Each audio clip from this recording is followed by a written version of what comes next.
नमस्कार, मैं हूं राहुल राजपूत। खबर प्रदेश की शुरुआत बड़ी खबर के साथ। आगरा से बड़ी खबर। मृतक रितिका के परिजनों की मांग, आरोपियों को सख्त से सख्त सजा मिले, ये परिजनों की मांग है। तो रितिका के परिजनों की मांग, आगरा से बड़ी खबर। आरोपियों को सख्त से सख्त सजा मिले, आरोपी पति उसकी बहनों को मिले आजीवन कारावास। हालांकि पुलिस ने तीनों को गिरफ्तार कर जेल भेजा है। दरअसल कल चौथी मंजिल से गिरकर हुई थी रितिका की मौत। तो आरोपियों को सख्त से सख्त सजा मिले, ये परिजनों की मांग है। आरोपी पति इसकी बहनों को गिरफ्तार किया गया था, हालांकि जेल भेजा गया।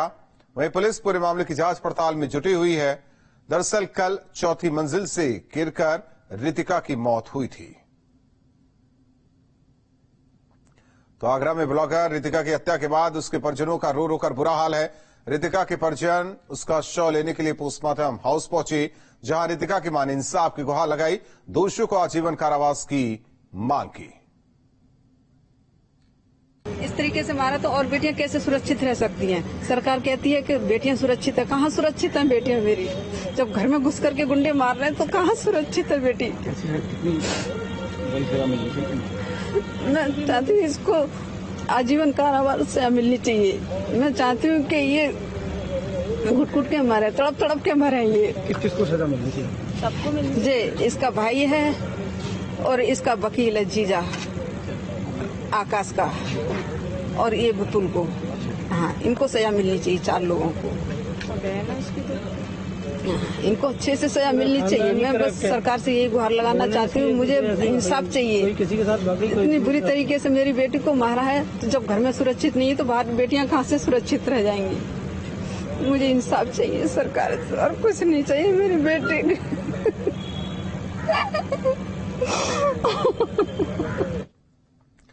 तो रितिका की मां ने इंसाफ की मांग की है। हालांकि जिस तरीके से आरोपी पति को लेकर और उसकी बहनों को लेकर कहा कि आजीवन कारावास की सजा मिले, सरकार से ये मांग रितिका की मां का है। हालांकि वहीं पुलिस ने तीनों को गिरफ्तार किया है, जेल भेजा है। दरअसल कल रितिका चौथी मंजिल से गिरी थी, जिसकी वजह से उसकी मौत हुई थी। पुलिस पूरे मामले की जांच पड़ताल में जुटी है। तो आरोपियों को सख्त से सख्त सजा मिले, ये परिजन की मांग है। रितिका की मां की ये मांग है। वहीं आरोपी पति, उसकी बहनों और आरोपी के जीजा को सजा मिले, ये परिजनों का कहना है। आजीवन कारावास की सजा मिले, ये मांग की है।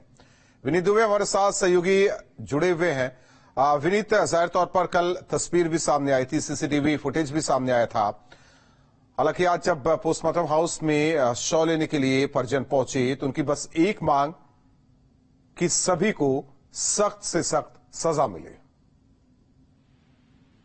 बिल्कुल राहुल, और जिस तरीके से हत्याकांड को अंजाम दिया गया, तो सभी यही चाहते हैं कि जितने भी दोषी हैं, जितने भी आरोपी हैं, सबको सजा मिले।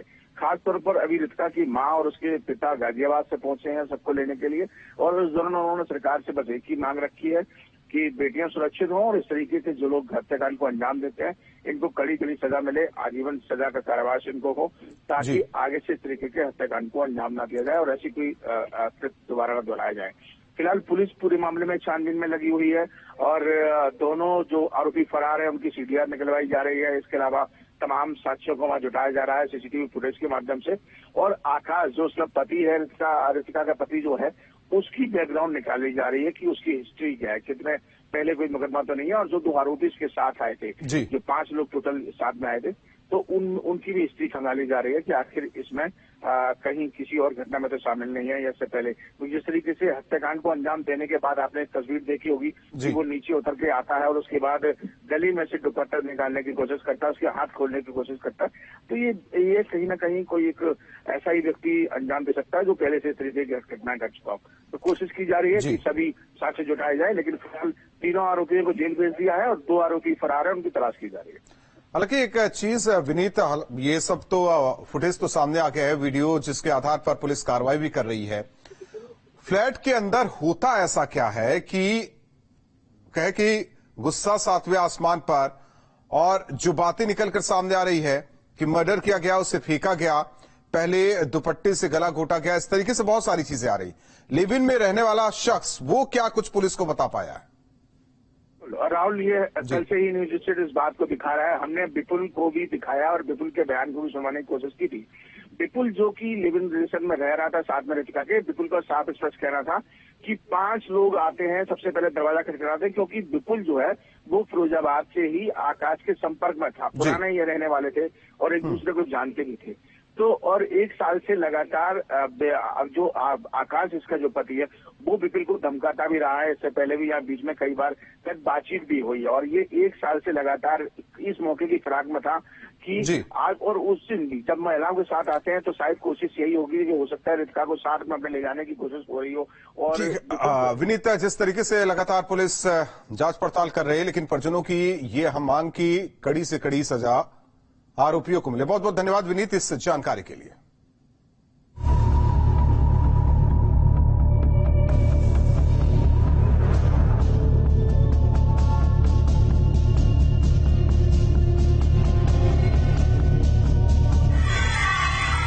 महिला ब्लॉगर की हत्या के सबूत, आरोपी ने की सबूत मिटाने की कोशिश, महिला के हाथ में बंधी रस्सी को खोला, रितिका की गली में बंधा दुपट्टा निकाला, सोशल मीडिया पर वीडियो हुआ वायरल। आगरा की रहने वाली महिला ब्लॉगर रितिका की हत्या से जुड़ा एक और वीडियो सामने आया। वीडियो में रितिका के हाथ में बंधी रस्सी और गले में फंसा दुपट्टा निकालता हुआ युवक दिखाई दे रहा है। वीडियो देखकर अंदाजा लगाया जा सकता है किस तरह से पहले रितिका के साथ मारपीट की गई, फिर उसकी गला दबाकर हत्या की गई और उसके बाद उसे फ्लैट से नीचे फेंक दिया गया।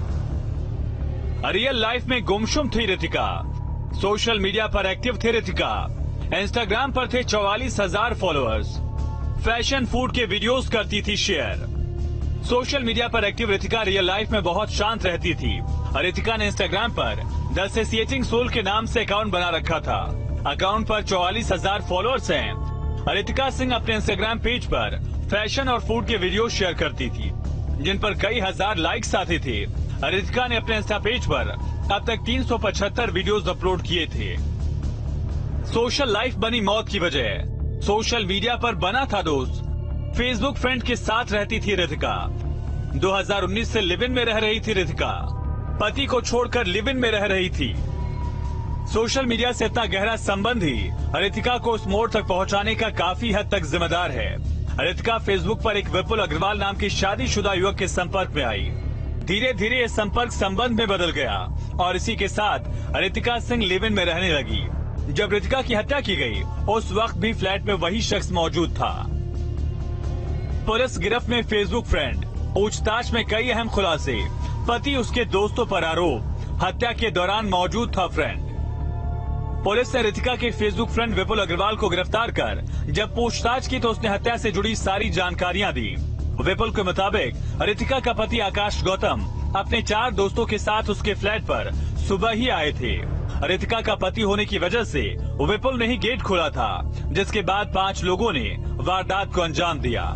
इसका पति और उसकी बहनें और अन्य लोग वहां पर आए थे और उन्होंने इनके साथ मारपीट की। जो लिव इन रिलेशनशिप में रहने वाला जो नवयुवक है वो भी वहां पर था, उसके साथ भी मारपीट की और इसे ऊपर से नीचे फेंक दिया जैसा कि आरोप है।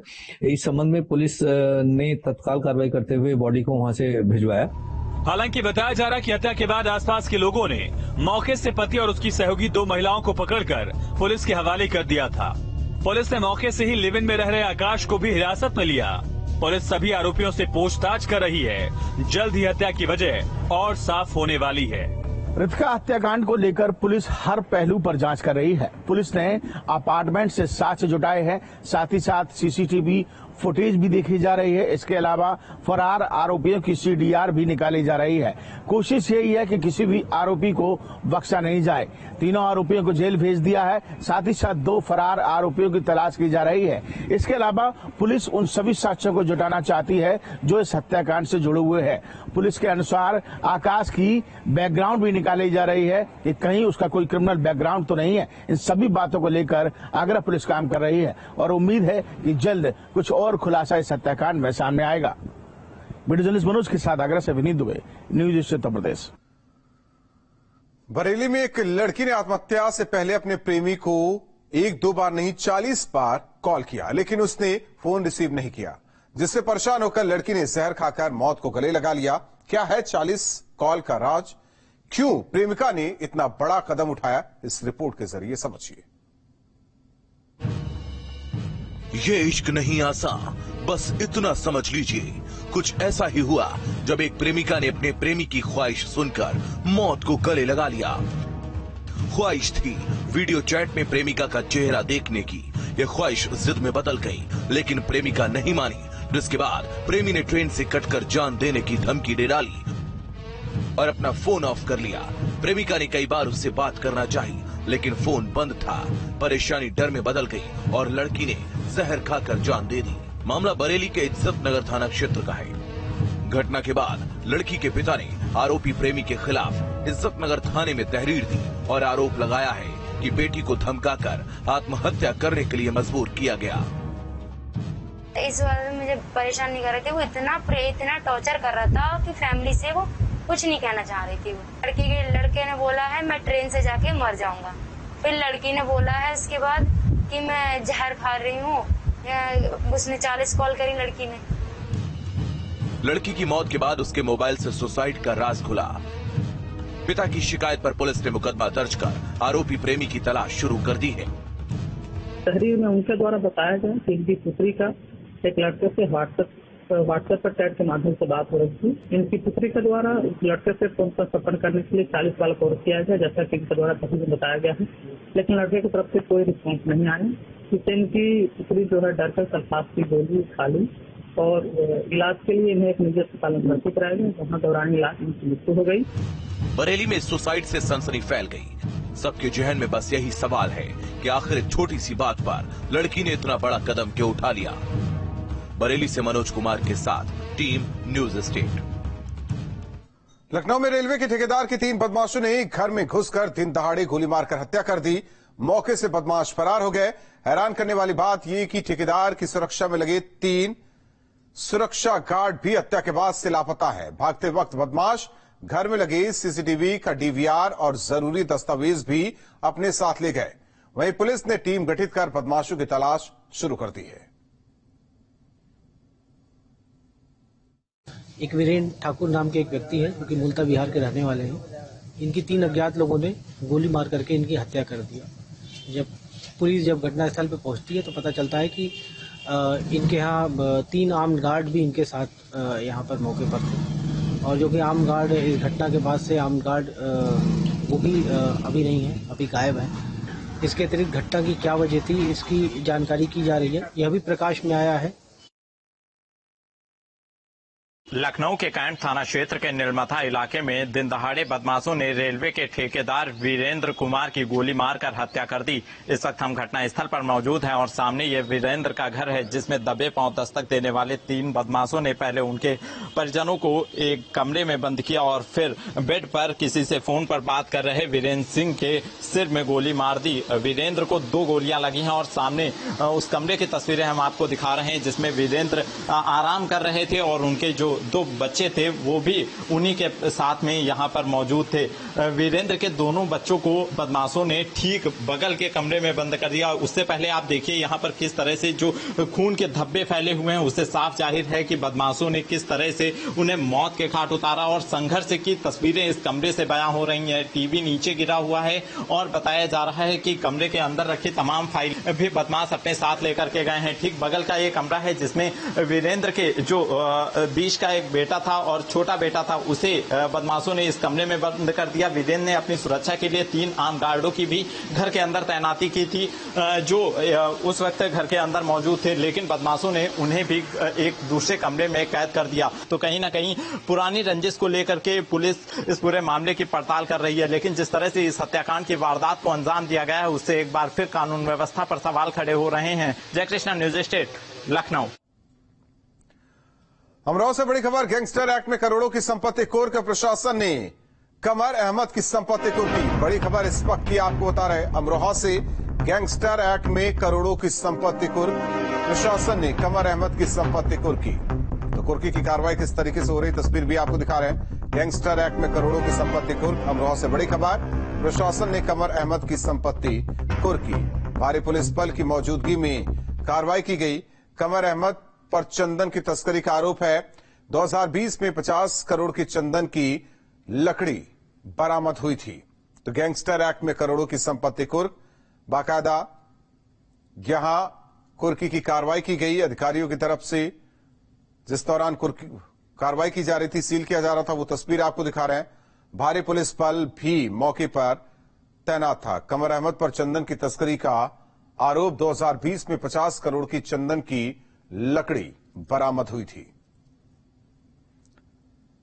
अमरोहा पुलिस प्रशासन द्वारा 2 शातिर चंदन तस्कर जो कमर अहमद अंसारी और उसका बेटा मोहम्मद शाकिर, इन दोनों अपराधियों के विरुद्ध गैंगस्टर एक्ट के तहत 14(1) में कार्रवाई करते हुए इनकी कुल करीब 5 करोड़ 63 लाख की चल अचल संपत्ति को आज कुर्क किया गया है।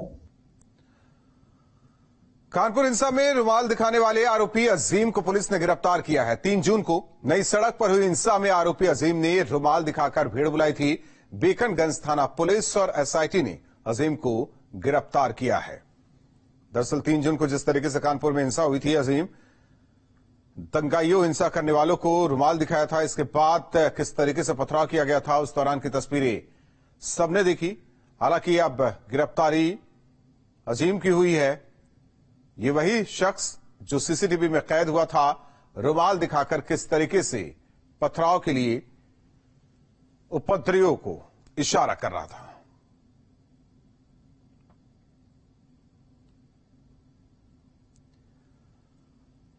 प्रयागराज में अटाला हिंसा के आरोपियों के खिलाफ शिकंजा कसता जा रहा है। अब एआईएमआईएम जिला अध्यक्ष शाह आलम के खिलाफ भी कार्रवाई होगी। वहीं पीडीए ने एआईएमआईएम जिला अध्यक्ष शाह आलम के भाई के मकान पर नोटिस चस्पा कर दिया है। अवैध तरीके से निर्माण को लेकर पीडीए ने नोटिस चस्पा की है। नोटिस में 29 जून तक पीडीए दफ्तर में पेश होकर जवाब दाखिल करने को कहा गया है। संतोषजनक जवाब नहीं मिलने पर पीडीए ध्वस्तीकरण की कार्रवाई करेगी। शाह आलम 10 जून को अटाला हिंसा मामले में आरोपी है। कोर्ट ने शाह आलम के खिलाफ गैर जमानती वारंट भी जारी किया है। प्रयागराज में 10 जून को जुमे की नमाज के बाद हुई हिंसा के मामले में पुलिस ने प्रमुख आरोपी मास्टरमाइंड बताए गए जावेद मोहम्मद के घर को डिमोलिश कर दिया था। आप देखें, ये सामने जावेद मोहम्मद का घर है, लेकिन अब एक और प्रमुख आरोपी को नोटिस भेजा है कि उनका जो घर है वो अवैध निर्माण है। हम आपको दिखाते हैं, ये मोहम्मद शाह आलम का मकान है जो एआईएमआईएम के जिला अध्यक्ष हैं और उनको भी प्रमुख आरोपी बनाया गया था इस पूरे मामले में। आप देखें तो ये यहाँ पर मोहम्मद शाह आलम के नाम का बोर्ड लगा हुआ और इस पूरे जो पूरा कंस्ट्रक्शन है, इसको पीडीए ने एक नोटिस भेजा है। हालांकि नोटिस यहाँ पर चस्पा किया गया है जहाँ पर उनके भाई जो सैयद मकसूद अहमद है उनका नाम लिखा हुआ है। आप देखें तो पीडीए की तरफ से भेजे गए इस नोटिस में स्पष्ट तौर पर लिखा है और ये आदेश दिया है अजय कुमार जो जोनल अधिकारी हैं पीडीए के, यानी एक तरह से नोटिस है कि क्यों ना आपका घर जो है वो डिमोलिश कर दिया जाए। चूंकि ये अवैध निर्माण की कैटेगरी में आता है तो नोटिस भेजा है। जो शाह आलम है उनको और उनके भाई को, एक कंपाउंड एक ही है, दोनों भाई इसी में रहते हैं। हालांकि जो मकसूद अहमद है वो बाहर गए हुए हैं। अगर हम इस पूरे मकान को आपको दिखाएं तो बेहद आलीशान ये 2 मंजिला इमारत है और शाह आलम जिनके खिलाफ जो प्रमुख आरोपी बनाए गए थे वो लगातार फरार चल रहे हैं और उनके खिलाफ एनबीडब्ल्यू भी जारी हुआ है और अदालत की तरफ से कुर्की की कार्रवाई भी की जा रही है। प्रयागराज से वीडियो जर्नलिस्ट विवेक श्रीवास्तव के साथ मानवेंद्र प्रताप सिंह, न्यूज स्टेट, उत्तर प्रदेश। प्रयागराज के अटाला में हुई हिंसा मामले में मास्टरमाइंड मोहम्मद जावेद की पुलिस कस्टडी रिमांड को कोर्ट ने मंजूर कर लिया है। अपर मुख्य न्यायिक मजिस्ट्रेट अमित कुमार ने पुलिस के प्रार्थना पत्र का अवलोकन किया, फिर उसके बाद पुलिस हिरासत में सौंपने का आदेश दिया। कोर्ट ने आरोपी को 2 दिन की पुलिस कस्टडी में सौंपने का आदेश देते हुए शर्त रखी कि किसी भी तरह का 3rd डिग्री की कार्रवाई न की जाए। जेल से निकलने के बाद और जेल में वापसी करने के पहले दोनों ही वक्त मेडिकल परीक्षण जरूर कराया जाएगा। पुलिस की ओर से कोर्ट को दिए प्रार्थना पत्र में कहा गया था कि मामले की विवेचना चल रही है, अभी और साक्ष्य इकट्ठा किए जाने हैं। वो सिर्फ ये आरोपी ही बरामद करा सकता है, इसलिए उसे रिमांड पर सौंपा जाए।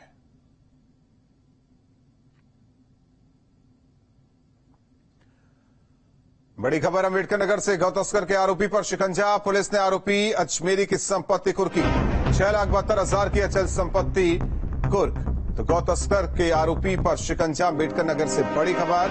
पुलिस ने आरोपी अजमेरी की संपत्ति कुर्की। 6,72,000 की अचल संपत्ति कुर्क। निषाद नगर की चौचा का मामला।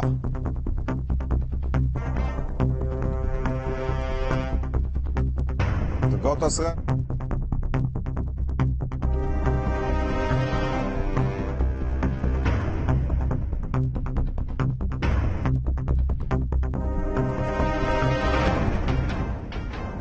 बड़ी खबर आपको इस वक्त की बता रहे हैं अम्बेडकर नगर से, जहां पुलिस ने आरोपी अजमेरी की संपत्ति कुर्की है। 6,72,000 की अचल संपत्ति कुर्की गई। वाराणसी में सीएम योगी अधिकारियों के साथ समीक्षा बैठक की। सीएम योगी ने विकास कार्यों का जायजा लिया। बड़ी खबर, सीएम योगी जिस तरीके से वाराणसी पहुंचे हुए हैं, 2 दिन का दौरा सीएम योगी का वाराणसी का।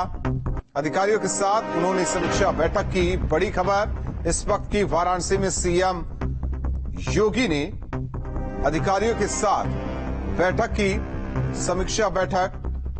विकास कार्यों का सीएम ने जायजा भी लिया है। तो बड़ी खबर आपको इस वक्त की बता रहे हैं, सीएम योगी जिस तरीके से वाराणसी पहुंचे, अधिकारियों के साथ बैठक की, विकास कार्यों का जायजा लिया। हालांकि काशी विश्वनाथ के दर पर भी पहुंचेंगे, जहां बाबा के दर्शन पूजन वो करेंगे, लेकिन उससे पहले अधिकारियों के साथ अहम बैठक। जिला प्रशासन, पुलिस प्रशासन के साथ ये बैठक सीएम योगी का विकास कार्यों को लेकर बातचीत। इसके अलावा कानून व्यवस्था को लेकर सीएम ने अधिकारियों के साथ बातचीत की, बैठक की है। ये तस्वीर आपको दिखा रहे हैं, अधिकारियों के साथ समीक्षा बैठक। सीएम योगी वाराणसी दौरे पर।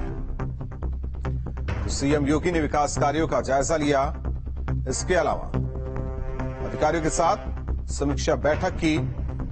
तो जिस तरीके से परियोजनाएं चल रही हैं, क्या कुछ प्रगति, इसके अलावा नई योजनाएं क्या कुछ है, कानून व्यवस्था का हाल क्या है, चाहे मंडल का हो या फिर जिले का हो, विस्तार से चर्चा सीएम योगी ने अधिकारियों के साथ की है।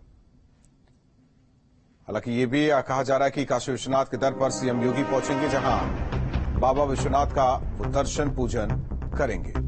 लेकिन उससे पहले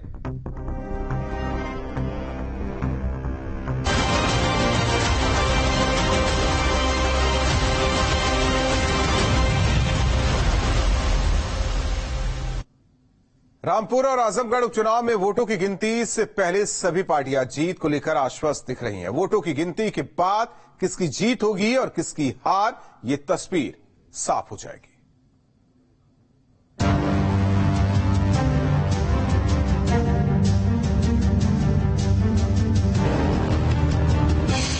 उपचुनाव में जीत के दावे, किसकी होगी जीत, किसका रहेगा किला। आजमगढ़ और रामपुर में हुए लोकसभा उपचुनाव में बीजेपी जीत को लेकर आश्वस्त दिख रही है। बीजेपी नेताओं का कहना है कि एसपी का किला इस बार रह जाएगा। मोदी जी और योगी जी से की नीतियों से प्रभावित होकर के जो जनता ने रामपुर की और आजमगढ़ की जो भूल की थी, अपने भूल को सुधार करने का उनको अवसर जो 5 साल के बाद मिलने वाला था, 3 वर्ष में ही मिल गया। और जनता ने जो निर्णय अपने मतपेटियों में दे दिया है, आप कल देखेंगे कि दोनों जगह भारतीय जनता पार्टी जीतेगी। जहां एक और बीजेपी जीत को लेकर आश्वस्त दिख रही है, तो वहीं विपक्ष बीजेपी के दावों को निराधार बता रहा है। उनका कहना है कि बीजेपी की हार होगी। कि भारतीय जनता पार्टी बात में तो उसके दम है, लेकिन धरातल पे दम नहीं है। वो इलाका, पहले यह देश कृषि प्रधान देश था, जाति प्रधान देश है, तो कैसे जीतेंगे। 45% अकेले वोट यादव और मुसलमान का है, तो कैसे बीजेपी जीतेगी। आजमगढ़ हमेशा से समाजवादियों के साथ खड़ा रहा है और इस बार भी है। अभी 2 चुनाव हुए 22 के, आपने देखा कि 10 की 10 सीटें हम लोगों ने जीती। जो मतदान का रिजल्ट आएगा उसमें आप देखेंगे माननीय धर्मेंद्र यादव जी सांसद होने जा रहे हैं। लोकसभा उपचुनाव में रामपुर और आजमगढ़ में किसकी जीत होगी, ये रविवार को तय हो जाएगा। अनिल यादव के साथ टीम न्यूज स्टेट। और रुकते हैं कुछ पलों के लिए, खबरें जारी।